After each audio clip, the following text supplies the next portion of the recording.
자, 이번 비디오에서는 그 특징 추출하는 방법에 대해서 배워보겠습니다. 우리가 이미지를 비교하기는데 우리가 특징 거리를 계산하기로 했죠. 그래서 특징 거리를 계산하려면 일단 특징이 추출이 되어야 됩니다.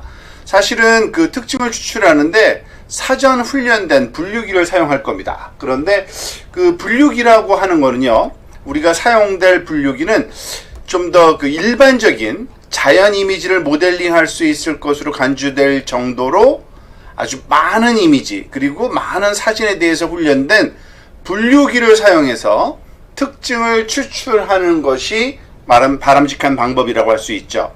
사실 그러기 위해서는 굉장히 많은 자료에 대해 훈련되어야 되는데 그러한 대표적인 자료가 있습니다. 이미지넷이라는 유명한 데이터 세트로 그 훈련된 분류기들이 그 기준에 적합한 그러한 분류기라고 할 수 있는데 그 내용을 차근차근 한번 살펴보도록 하겠습니다.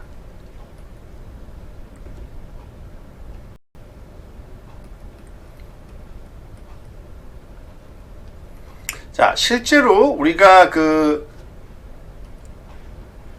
분류기를 사용해서 피처를 익스트랙션, 그 특징을 추출한다고 얘기를 했었습니다. 즉 그 얘기는 그 입력이 들어가서 그 출력으로 다양한 피처를 줄 수 있는 이러한 네트워크를 우리가 훈련시켜야 된다는 얘기인데요. 예를 들어서 개와 고양이를 분류하는 분류기 같다 그러면 그 눈, 웻 노즈 또는 골든 코트 이런 것들을 그 특징으로 잡아내서 개인지 고양이인지 판단할 수 있겠죠. 만약에 그렇다고 이것을 그때 맞춰서 훈련이 되어야 되느냐? 그건 아니고요. 그 내용은 또 설명드리겠고요. 만약에 여기 말하자면 이걸 플랜트, 예를 들어서 식물까지도 우리가 그 분류의 소위 그 대상으로 본다면 여기에 또 추가적으로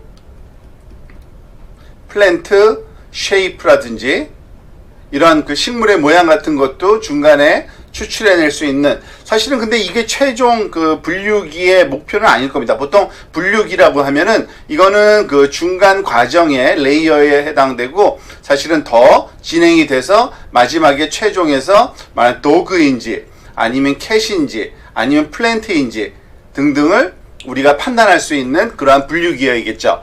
자, 이와 같이 그 다양한 어떤 특징을 우리가 원하는 그런 특징을 뽑아낼 수 있는 분류기를 그럼 그 매번 훈련시켜야 되느냐? 그렇지가 않습니다. 사실은 좀 사전 훈련된 신경망을 사용할 건데요. 특히 그 수백만 개 또는 수천 개의 클래스에 해당되는 것에 미리 훈련된 신경망이 있습니다. 그게 소위 말하는 그 이미지넷이라는 거죠.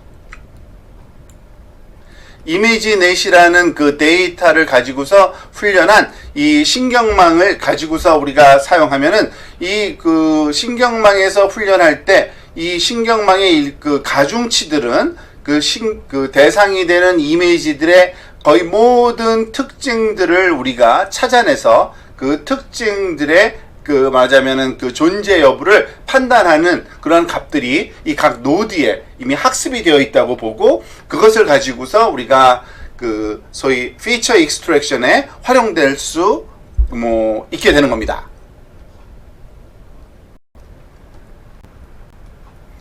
자, 그런데 이러한 그 사전 훈련된 분류기를 사용하는 데 있어서 우리가 사실은 원하지 않는 것은 이 최종 그 출력층입니다. 왜냐하면은 우리는 분류를 원하는 게 아니기 때문에 여기에 관심이 없습니다. 그래서 사실은 이 마지막 부분에 해당되는 이 부분은 그냥 지워버리는 게 보통 일반입니다. 그 대신 이 네트워크, 이 앞쪽에 있는 층들에는 이와 같은 마지막 판단, 분류를 하는데 필요한 중요한 특징들이 학습돼서 엔코딩 되어 있는 거죠. 그래서 보통 이런 엔코딩 되어 있는 이러한 그 데이터들을 우리가 소위 피처의 어떤 특징의 정보로 활용할 수 있다고 보시면 되는 겁니다.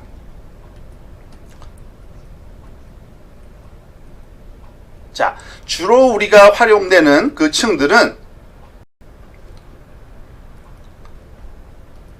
마지막 그 풀링 레이어라고 우리가 보통 얘기를 하는데요. 그 이유는 보다시피 그 fully connected로 들어가기 직전에 마지막 풀링 레이어가 보통 컨볼루션 뉴럴 네트워크에서는 존재하는데 이 중간값, 이 마지막 결정을 하기 위한 그러한 과정에서 필요한 모든 특징들이 엔코딩 되어 있는 곳이고요. 그거를 보통 우리가 이 값을 끄집어내서 피처, 레이어, 특징 값으로 활용할 수 있습니다. 예를 들어서 이 피처 레이어의 엘리멘트가 한 100개가 여기서 길이가 100인 벡터가 나온다 하면은, 예를 들어서 한 500바이 500 이미지, 그러면은 25만 개의 픽셀 또는 곱하기 3이 되겠죠, 컬러면은. 그러한 특징으로 입력된 값이 압축돼서 100개의 중요한 특징으로 엔코딩 되었다고 볼 수 있는 겁니다. 압축된 거죠. 그래서 이런 풀링 에어리어, 마지막 풀링 에어리어에서, 그러니까 풀링 레이어에서 나온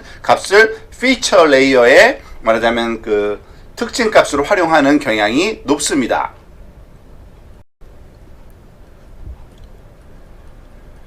물론 특징 레이어를 선택하는 데 있어서 더 앞쪽에 있는 early 레이어를 사용할 수도 있습니다. 마지막 풀링 레이어뿐만 아니라 이 앞쪽에 있는 레이어를 사용할 수도 있는데, 그렇게 되면은 좀 더 단순한 엣지, 그런 것들을 가지고서 우리가 특징을 담을 수 있는데, 그거는 어떤 이미지가 갖고 있는 독특한 어떤 좀 더 고차원의 특징이라고 보기는 힘들겠죠. 그래서 보통 일반적으로는 마지막 이 풀링 레이어, 즉 fully connected 레이어에 들어가기 직전에 우리가 컨볼루션 후 적용하는 마지막 풀링 레이어를 보통 피처 레이어에 말하자면 피처 추출로 우리가 활용하는 것이 가장 일반적이다 라고 보시면 됩니다. 근데 무엇보다도 중요한 것은 이와 같은 피처를 특징을 골라내는데 훈련된 사용된 데이터가 굉장히 많은 그러한 데이터로 훈련이 되어 있어야 되는데, 그 대표적인 데이터가 이미지넷이라고 부르는 데이터입니다. 보통 이미지넷 사이트에 들어가 보면은요, 이와 같이 다양한 이미지들을 보여주고 있는데요. 그러니까 굉장히 많은 그러한 클래스를 우리가 인식하는데 활용될 수 있는 네트워크들을 훈련시키는 요 이미지넷 데이터의 특성을 한번 살펴보면, 이미지넷 같은 경우에는 거의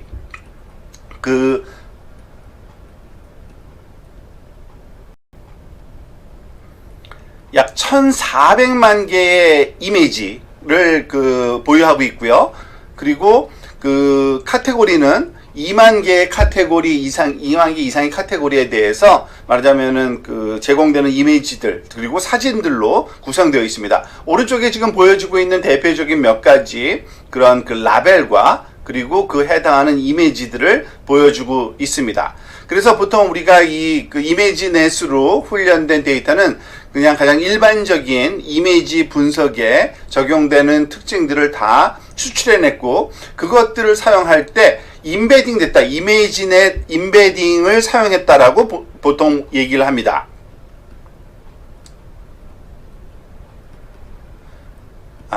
임베딩이죠. 임베딩. 그리고 우리가 구해지는 특징들, 마지막 풀링 레이어의 특징들 값은 사실은 임베딩 공간 또는 특징 공간에 존재하는 벡터다라고 생각할 수 있고요. 예를 들어서 블랙펄이라는 이와 같은 어떤 이미지를 입력하면은 어떤 숫자가 나오게 되겠죠. 마지막 특징 숫자. 예를 들어서 -3, 2, 5.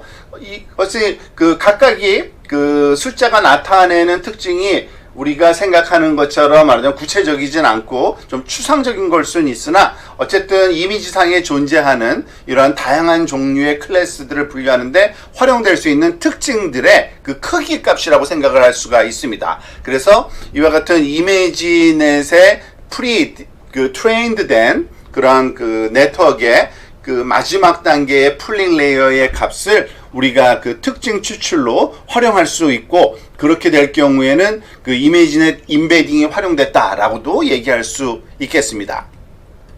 자, 이번 섹션에서 배운 내용을 한번 요약해 보면 그렇습니다. 분류기를 이미 사전 훈련된 네트워크를 일찍 멈춰서, 그러니까 마지막 단계의 그런 분류 단계 이전 단계의 그러한 층을 특징 추출기로 활용할 수 있고요. 보통은 그 컨볼루션 뉴럴 네트워크의 경우에는 풀링 중에 마지막 풀링층을 우리가 특징 추출에 가장 많이 사용합니다. 그리고 보통 그 훈련에 사용된 그 네트워크는 어느 데이터에 훈련된 걸 쓰냐면, 가능하면 큰 자료, 예를 들어서 이미지넷과 같은 그 충분히 그 개수를 갖고 있는, 종류를 갖고 있는 자료에 대해서 훈련된 분류기를 사용하는 것이 가장 바람직한 방법으로 많이 알려져 있습니다.